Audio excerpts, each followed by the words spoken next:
જય શ્રી કૃષ્ણ, જય માતાજી. દોસ્તો, સ્વાગત છે તમારું આપણી ચેનલ લાઈવ યુનિક લાઈફમાં. આજે આપણે વાત કરીશું રાશિ ચક્રની અંતિમ અને સૌથી સંવેદનશીલ રાશિ મીન વિશે.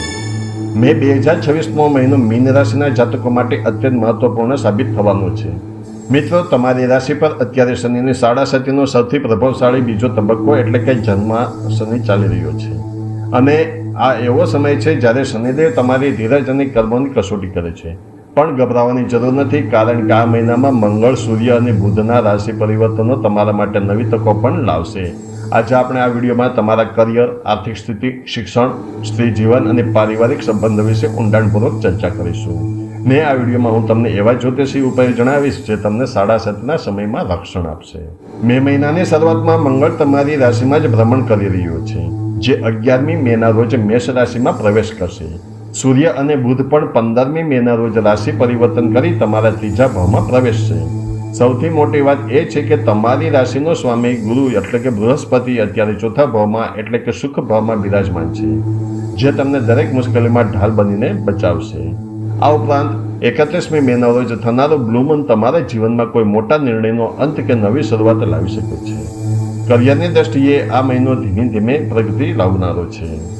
મહિનાની શરૂઆતમાં મંગળ તમારી રાશિમાં હોવાથી તમે ખૂબ જ ઉર્જાવાન રહેશો, પણ પરિણામો મેળવવા થોડો વિલંબ થઈ શકે છે. 11મી મે પછી જ્યારે મંગળ બીજા ભાવમાં જશે ત્યારે તમારી કાર્યશૈલીમાં વધુ સ્પષ્ટતા આવશે. જે જાતકો ટેકનોલોજી, કલા અથવા આધ્યાત્મિક ક્ષેત્રે જોડાયેલા છે તેમના માટે આ સમય નવા પ્રોજેક્ટ્સ લાવવાનો છે. જો તમે વિદેશ સાથે જોડાયેલા વ્યવસાય કરો છો તો 14મી મે પછી તમને કોઈ મોટો ફાયદો મળી શકે છે. શનિના પ્રભાવને કારણે કાર્યસ્થળે જવાબદારીઓ વધશે, પણ જો તમે મહેનત કરશો તો તમારી પ્રતિષ્ઠામાં પણ વધારો થશે.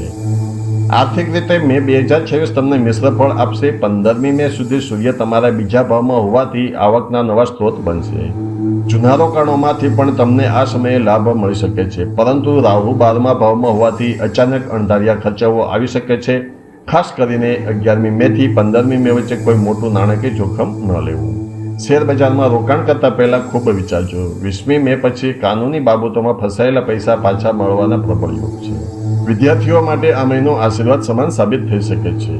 ભલે સાડા સાતે ચાલતી હોય, પણ તમારી રાશિનો સ્વામી ગુરુ ઉચ્ચ અભિલાષી હોવાથી તમારા બૌદ્ધિક વિકાસમાં મદદ કરશે. ખાસ કરીને જૂન મહિનાની નજીક જતા સમયે તમારી યાદશક્તિ અને એકાગ્રતા વધશે. જે વિદ્યાર્થીઓ સ્પર્ધાત્મક પરીક્ષાઓની તૈયારી કરી રહ્યા છે અથવા ઉચ્ચ શિક્ષણ માટે વિદેશ જવા ઈચ્છે છે તેમના માટે 15મી મે પછીનો સમય ખૂબ જ અનુકૂળ છે. માત્ર એટલું ધ્યાન રાખજો કે આળસ કે ઓવર કોન્ફિડન્સમાં આવીને તૈયારીમાં ઢીલ ના મૂકતા. મીન રાશિની સ્ત્રીઓ માટે આ મહિનો નેતૃત્વ લેવાનો છે. તમને પરિવાર અને કાર્યસ્થળ બંને જગ્યાએ મહત્વના નિર્ણયો લેવાની તક મળશે. તમારી વાણીમાં પ્રભાવ વધશે, પણ યાદ રાખજો કે કઠોર શબ્દો સંબંધો બગાડી શકે છે. આરોગ્યની દ્રષ્ટિએ સાવધાની રાખવી અનિવાર્ય છે. શનિ અને રાહુના પ્રભાવને કારણે પગમાં દુખાવો, આંખોમાં બળતરા કે અનિદ્રા જેવી સમસ્યાઓ થઈ શકે છે. ખાસ કરીને હાડકાં અને પાચન તંત્રનું ધ્યાન રાખવું. તળેલું અને ભારે ભોજન ટાળવું અને પૂરતું પાણી પીવું.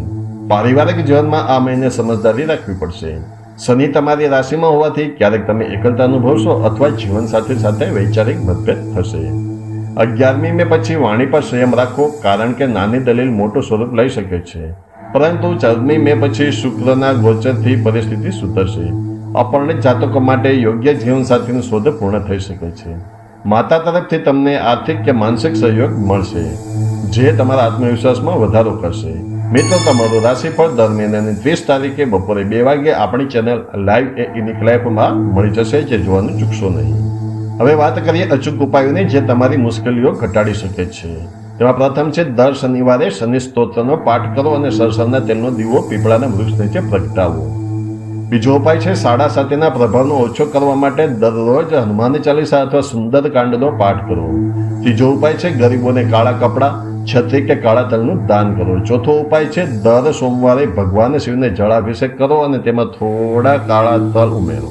પાંચમો ઉપાય છે રાહુની શાંતિ માટે પક્ષીઓને ચણ નાખો અને રાત્રે મોડા સુધી જાગવાનું ટાળો.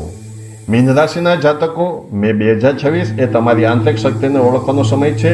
શનિદેવ તમને શિસ્ત શીખવી રહ્યા છે. જો તમે પ્રામાણિકતાથી કામ કરશો તો આ સાડા સાતી પણ તમને સફળતાના શિખરે પહોંચાડશે. જો તમને આ માહિતી ઉપયોગી લાગી હોય તો વિડીયો લાઇક કરજો અને તમારી રાશિ કમેન્ટમાં જરૂરથી જણાવશો. ચેનલને સબસ્ક્રાઇબ કરવાનું ભૂલતા નહીં. ફરી મળીશું નવી આગાહીઓ સાથે. જય શ્રી કૃષ્ણ, જય માતાજી.